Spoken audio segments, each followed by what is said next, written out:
Hey everyone, I wanted to talk to you today about benzo withdrawal, benzodiazepine withdrawal syndrome.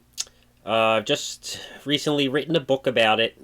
Just wanted to go through maybe each chapter of the book in a series of videos. The goal here is to help anyone suffering through this. If you're suffering through benzo withdrawal, I know exactly what you're going through. And I wrote this book as a survival guide to try to get you through it the best that you can, and answer some questions on what to expect and whatnot.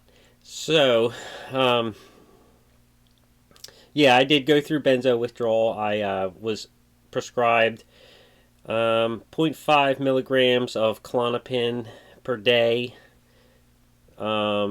Actually 3 times a day, but I would always kind of break them up and do less because I thought that was too much. And then I ended up getting sick, and I didn't know why. That was interdose withdrawal. And, the doctors didn't know what was going on, and they said it was anxiety and this and that. And then, I tried to tapered a little bit too fast, and ended up in the emergency room 3 times.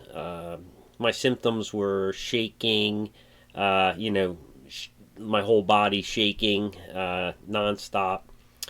Uh, I would have a head buzzing going from my head down my shoulders, a lot of tension in my shoulders. My pulse was really high. Pulse was felt throughout my body down to my toes. Um, I would vomit a lot. I've never vomited so much in my life. And it went on and on and on and on, and it just goes on. And if you're out there and you kind of know what I'm talking about, then put a comment below. I would love to hear from you, and it's always good for us, going through this to support each other. So anyway, in my book, Benzo Withdrawal Survival Guide, I start out with the disclaimer, of course, and this goes for the videos as well. Let me just read this. The information in this book is not intended as a substitute for professional medical advice. Do not use this information to diagnose or develop a treatment plan for a health problem or disease without consulting a qualified healthcare provider. If you're in a life-threatening or emergency medical situation, seek medical assistance immediately. Okay? So don't listen to me, listen to your doctor. But I'm here to give you some opinions. So, the first chapter is the worst drug withdrawal of them all. And I do make a note here on a page. It takes some time, but you will absolutely heal. You will get through it.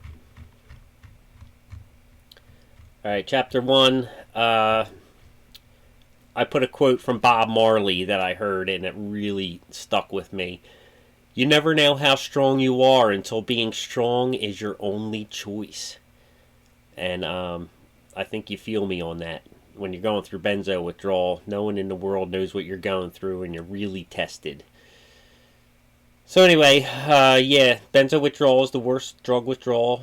It's worse than heroin.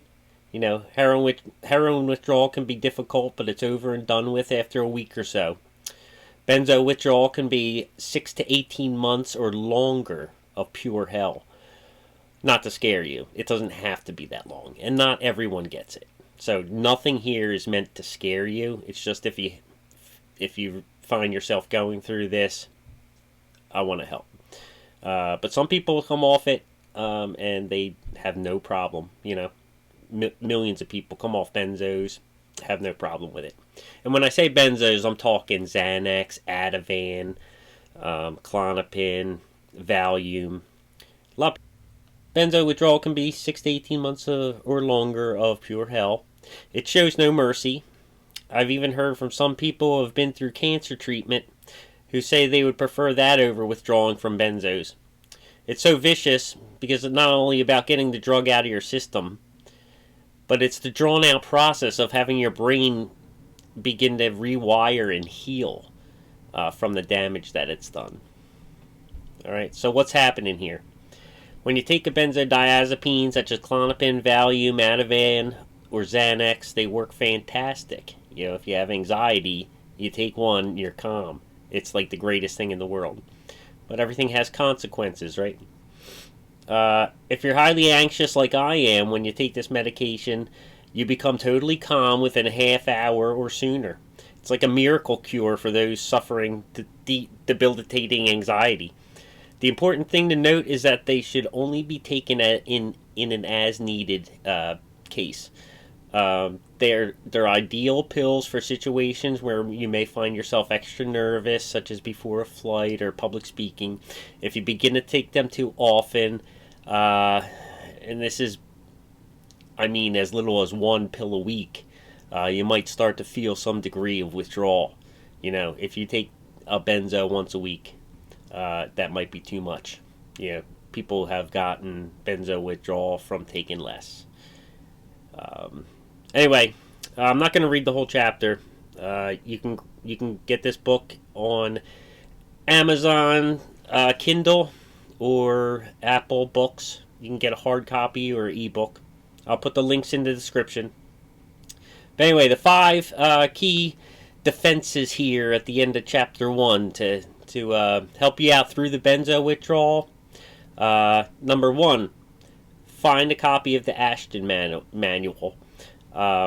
You have to read that. That is essential. It has it's like everything you need to know about benzo withdrawal, written by a professor. She did a lot of research in it. She probably did most research out of anyone.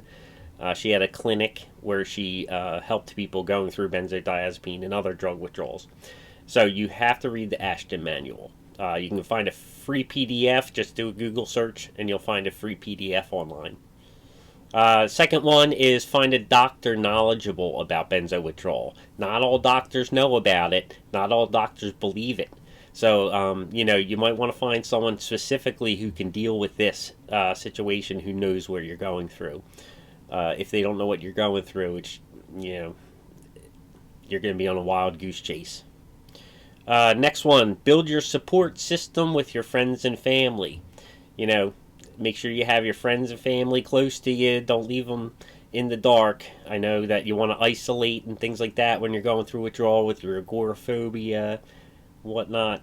But keep your friends and relationships tight as you can. They're going to be your support through this. You're not going to have anyone else to run to but them. Another thing is check out benzo coaches on YouTube. There's plenty of them. I watch a lot of them. They really helped me, educated me. Just search benzo coaches on YouTube, TikTok. There's a lot of people out there that have a lot of good information for you. And lastly, interact on discussion boards. You know, like Reddit, Facebook, things like that. There's a lot of great discussion boards about benzo withdrawal. And you know, stay away from the fear-mongering, because there's a lot of scary stories on there, and they're going to scare you. You're going to say, is this going to happen to me? And, oh, they have that symptom. Now I'm getting that symptom. You know, you'll get health anxiety and everything else from it. So watch out for, don't read the negative things. Just try to keep it positive. But it's great to be on a community, on a discussion board, and have people answer your questions. You can help answer other people's questions. Everyone can help each other out through this. Anyway, the link to the book is in the description. I hope you're able to purchase a copy. I think it'll help you out. I would love to hear about it. Make sure you leave a review if it does help you out. And I don't know what else to say. I'll see you in the next video. Bye-bye.